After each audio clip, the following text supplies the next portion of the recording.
Alright, day 64 of making a game. So let us start the video as usual by recapping yesterday's accomplishments. So here's a clip of Michael talking about it. So guys, let me start off by stating first what we talked about in yesterday's plans. So as said, we're continuing the creation of our very first game character. And today, what we did is yesterday we did is applying the details to the body of the character. Here's the list: the neck bump, the toes, the knees, and the arms and the leg area. And for the results, as you can see, the neck bump is slightly realistic once again because when I designed that, my reference in my mind is once again on the realistic version 1.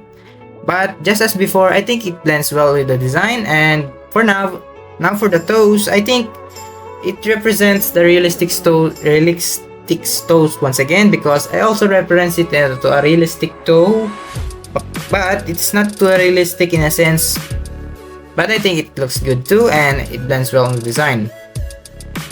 And for the knees, I am having a hard time figuring out its structure, that why it looks like it was weird form, but I will fix it in the future. And yeah, that's all I got for the knee design, and it's kind of a meh design, but it is alright. And lastly, for the leg muscle areas, I think you can also guess that I also reference it into another leg realistic muscles once again, but it just captures the shape, not really the realistic details, but I think I can live with that. And yeah, without furthermore yapping, and with that said, let's get back into you, Michael.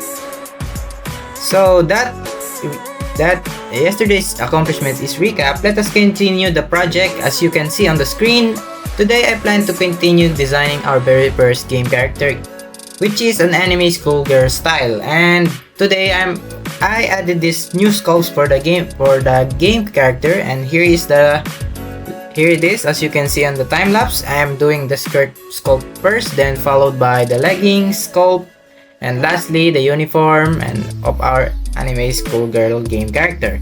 And again, for those who are new to the channel, we are on the stage of game development where we are trying to create our very first game character. Since we are done with the basic mechanics of the game in the Unreal Engine, you can watch the video on my other videos that I work on that. And another thing that I want to bring up is that we are on the very first stage of creating our very first game character, which is sculpting, as you can see on the screen. And yeah guys, that's what I did for today, and with that said, see you guys tomorrow.